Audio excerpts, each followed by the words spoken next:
ठीक है, जितने भी लोग आए हैं, मेल फीमेल, सबको नमस्कार। आज हाउसफुल रहा।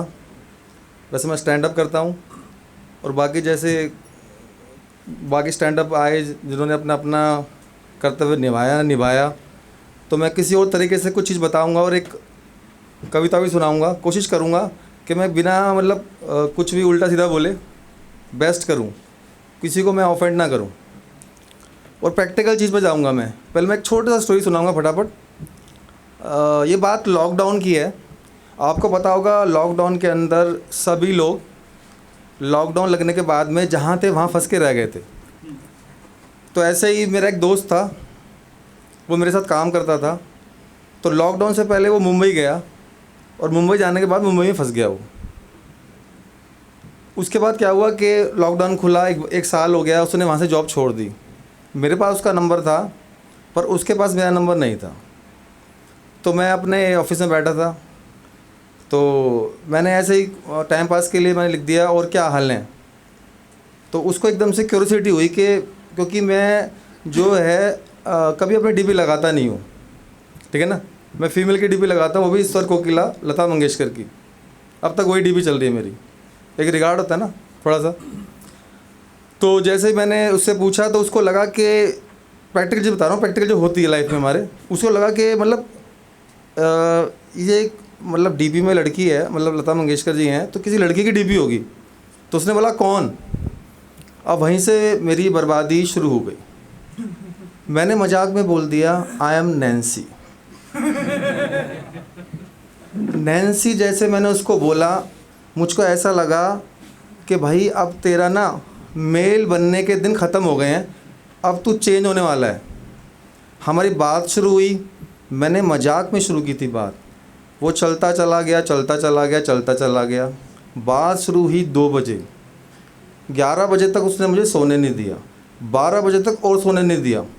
उसकी फरमाइश है कि एक बार मेरे को वीडियो कॉल करो। मैं भी दिल्ली का लौंडा, तेज तर्रार। मैंने बोला कैमरा ख़राब है मेरा। कह रहा चलो ठीक है कल बात करते हैं। तो मैं बीच में आके ऑफिस में से सिर्फ सेकंडों में एक लड़की से बात कर देता उसकी कि चलो इससे बात कर लो, थोड़ा विश्वास हो जाए उसको। उसके बाद से तो उसने इतनी मेरे से बातें करी, मैं खुद ही ऑफेंड होता चला गया। पर्सनल बातें वो बोलता गया और मुझे समझ में नहीं आ रहा कि मैं इसको कैसे बर्दाश्त करूं। हमारी शादी की बात भी फिक्स हो गई, हमारी सुहागरात भी फिक्स हो गई। अब मुझे समझ में नहीं आ रहा था कि मैं भी पुरुष हूँ, वो भी पुरुष है, सुहागरात में हम करेंगे क्या। उसने बोला मेरे को कि घर में कौन कौन है।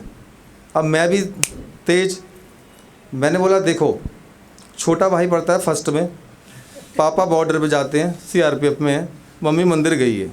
मैंने कहानी उसके मुताबिक बना दी, बिल्कुल मुताबिक। शादी की बात चली, क्या पहनोगी, ये फलाना ढिमकाना। इसमें उसका एक दर्द और निकल आया।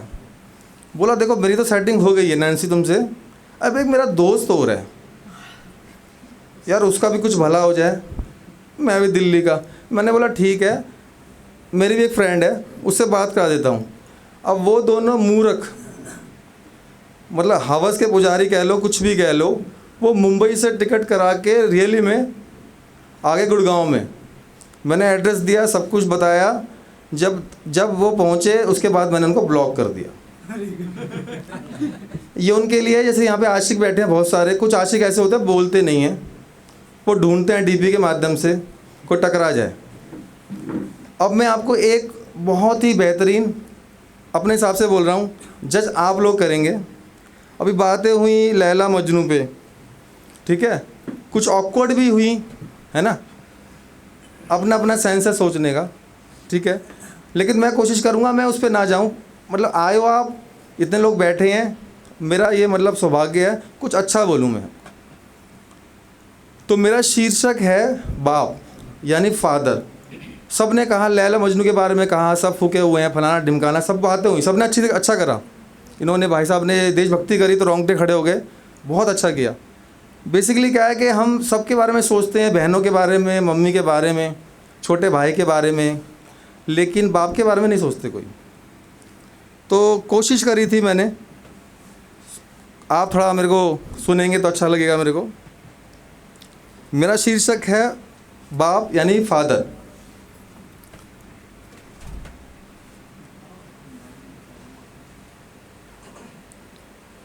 इसके बाद वाइंड अप करेंगे।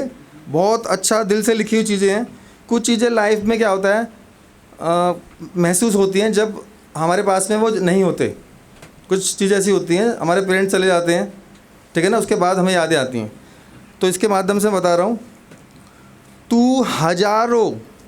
तू हजारों लाखों कोशिशें करके देख ले, तू बाप के एहसान ज़िंदगी भर चुका नहीं पाएगा।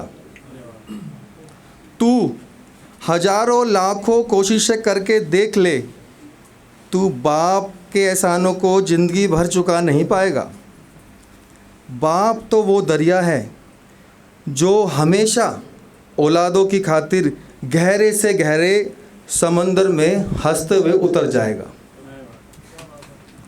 तू बाप के चेहरे की झुर्रियाँ, तू बाप के चेहरे की झुर्रियाँ और सफ़ेद बालों को हल्के में मत लिया करो। तू बाप के चेहरे की झुर्रियाँ और सफ़ेद बालों को हल्के में मत लिया करो। ना जाने औलादों की खातिर कितनी सर्दियाँ, गर्मियाँ, बरसातें झेली हैं इस बूढ़े बाप ने, और तू चौड़ा होकर कहता है क्या किया है अब तक मेरे बाप ने।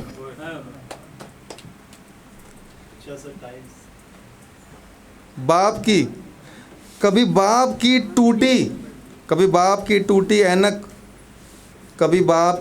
ऐनक और घिसी हुई चप्पल देख लिया करो। कभी बाप की टूटी ऐनक और घिसी हुई चप्पल देख लिया करो। तुम जाकर खरीदते हो ब्रांडेड कपड़े, कभी सोम बाजार से एक जोड़ी चप्पल बाप के लिए भी ले लिया करो। क्या बात है।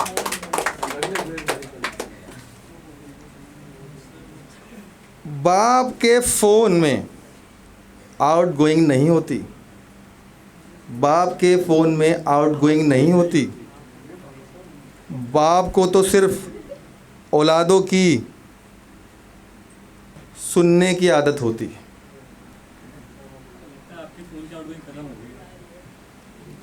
बाप फिनिश कर रहा हूँ, अच्छा लगेगा।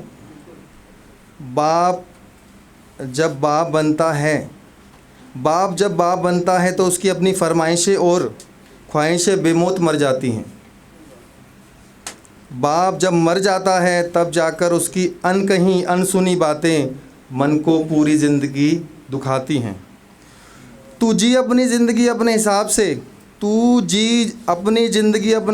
से और अपनी शर्तों से, बाप कभी रुकावटें नहीं डालेगा। तू जी अपनी ज़िंदगी अपने हिसाब से और अपनी शर्तों से, बाप कभी रुकावटें नहीं डालेगा। तू भी एक दिन महसूस करेगा बाप के बेजोड़ अहमियत को, जिस दिन तू बाप के जूते में अपना पाँव डालेगा।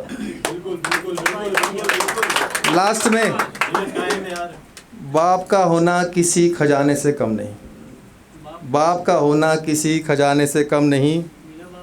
इसलिए बाप हमेशा औलादों की खातिर अंदर से रोता है। धन्यवाद, थैंक यू।